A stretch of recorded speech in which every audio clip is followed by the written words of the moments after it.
السلام عليكم المشاهدين، كي دايرين؟ لاباس عليكم؟ كي دايرين مع الصحه؟ كنتمنى هاد لا فيديو يلقاكم بصحه جيده في احسن الاحوال يا ربي. اليوم جيت نشارك معكم بوشيار، وهذا هو البوشيار اللي غنوجد معكم. راه كيجي غزال ورائع ولذيذ وخفيف، وفي العجينه ديالو راه كيجي خفيف ورائع. وكنتمنى منكم ما تنساونيش من اللي يجي. ودابا غادي ندوز نشارك معكم المقادير ديال البوشير ديالنا. غادي نديروا البوشير. دابا راه خدينا كيلو لارو تاع الفورز وزلافه ديال القمح وشي شويه تاع سنيده، شويه تاع الزيت هكداك، شي معلقه، ومعلقه ديال الخميره الفوريه،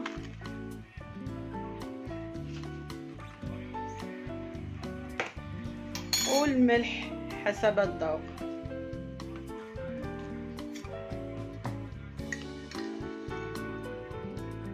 الملح على حساب التمليحه ديال العجينه وصافي. وغادي نجمعوا العجينه ديالنا بالماء دافي.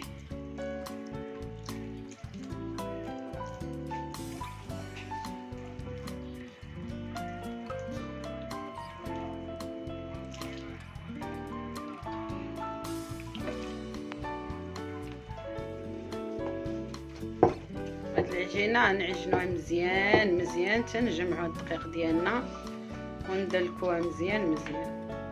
العجينه كتبغي تدليك مزيان حتى ترخف. والعجينه ديال البوشيار كيخصها تدلك مزيان، خصها تكون مدلوكه وتكون مرخوفه. حتى في الماء كتزيدها شويه الماء، ماشي بحال عجينه البطبوط ولا الخبز، هذه كتبغي تكون مرخيه شويه. راه كيجي هو غزال، كيجي بحال الشفنج ولذيذ، بحال كون ديري الكوتي ولا العشيه، راه كيجي غزال ورائع رائع.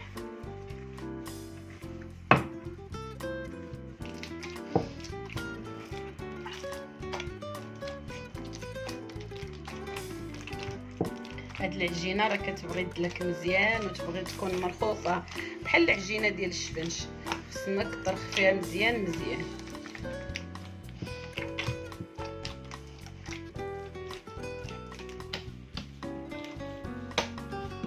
شتي العجينه كيفاش خصها تكون؟ هكذا جاريه ومرخوفه مرخوفه بحال العجينه ديال السفنج. كيف كنعجنوا السفنج راه كتجي رائعه غزاله غزاله غزاله، كيجي واحد المخمار ما نعاودشكم عليه.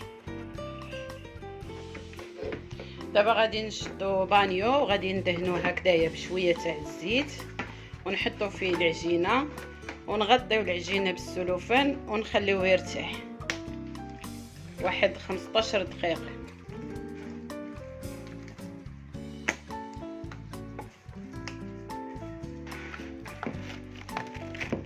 وحنايا دابا غادي نغطيو العجينه ديالنا بالسلوفان وغنخليوها حتى تخمر في البانيو، عاد نرجعو معاكم.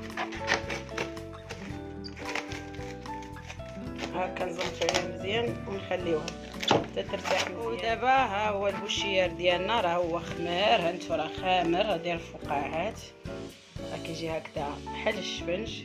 شو العجينه راه مرخوفه العجينه ديالو، هانتوما ها شتو. ايوا دابا غادي نبداو نديرو كويرات ونجلسو نطيبو. هانتوما دابا غادي نقطعو العجين هكذايا في هاد القياس، كويرات صغار، وغادي نديروها في شويه، نرشو عليها شويه الفينو هكذا، ونحطوها عاوتاني شي شويه، ونعاودو نقطعو عاوتاني العجين ديالنا ونشكلو كويرات، ونرشو عليها عاوتاني الدقيق ونحطوها ترتاح.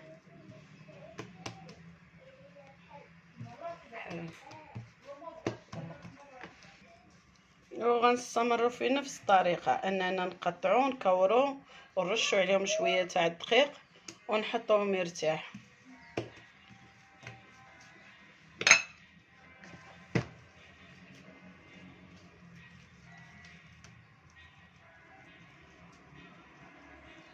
ملي غادي نكورو شي 6 الوحدات ولا 7 ندوزو نبداو نطيبو. نطيبوه وفي نفس الوقت نقطعو نحطو يرتاح. ولكن ضروري من الطريقه بانكم ملي تكوروا العجين ترشوا عليه شويه الفينو ودهنوه بشويه الزيت وتحطوه يرتاح.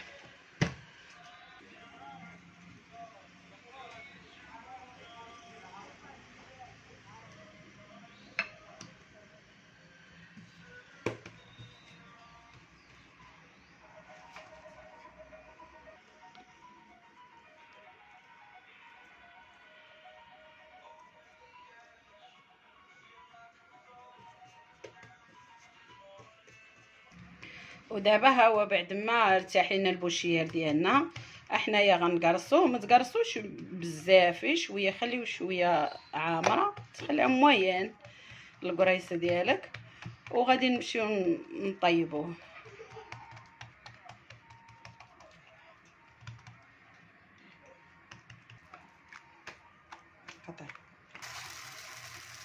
وحنايا كنوضعها هكا فوق النار، ها هي كتبدا طيب، كتبدا دير دوك الفقاعات.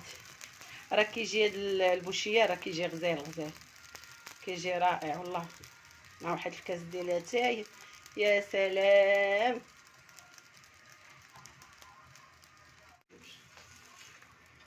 غادي نقلبوها.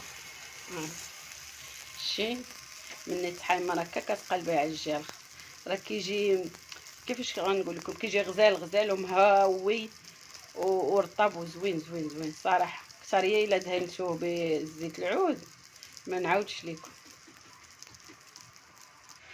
ودابا هي طابت لينا المخمره ديالنا، ها هي حيدناها. نتوما كيشوفوا كيجي محمر من هكا ومن هكا، راه كتجي رائعه رائعه ما نعاودش لكم، غزاله ما شاء الله. وكنمشيو عاوتاني نجيبو وحده اخرى، ايوا كنستمروا في نفس العمليه حتى نساليو الطياب ديال المخمر ديالنا كامل. راه هاد القياس اللي عطيتكم ديال الدقيق راه كيخرج واحد الكميه كثيره ما شاء الله. هانتو كيما حتى هي كطيب، مني لا كترميها كتبدا تنفخ وكتبدا دير فيها دوك الفقاعات.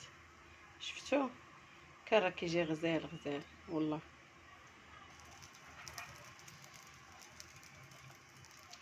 ودابا خليكم معنا حتى نكملوا الطياب تاع البوشير ونوريكم كيفاش كان النهائي ديالو.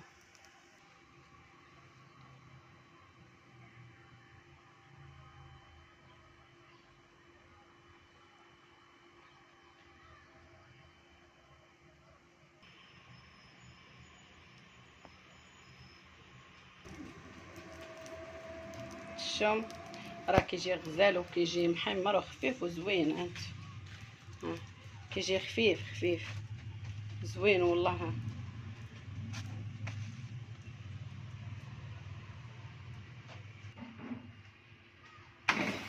ودابا ها هو طاب لينا الشير ديالنا. هانتوما الشكل ديالو كي كيجي، راه كيجي مرخوف وزوين وغزال غزال والله. هانتوما كيفاش كيجي، ها شفتوا راه كيجي رطب رطب ورائع. شربوه مع كويساتي، يعني ما تحتاجوش تزيدوا ليه حتى شي حاجه، ولكن انا كنفضل انني ندهنو بزيت العود عاد ناكلو، راه كيجي غزال. والى هنا كيسالي الفيديو ديالنا، وكنتمنى منكم انكم ديروا لي البارطاج ولي لايك، واللي مازال ما تابوناش عندي يتابونا عندي فضلا وليس امرا. ايوا وما بقى لي الا نقول لكم مع السلامه الى فيديو مقبل ان شاء الله.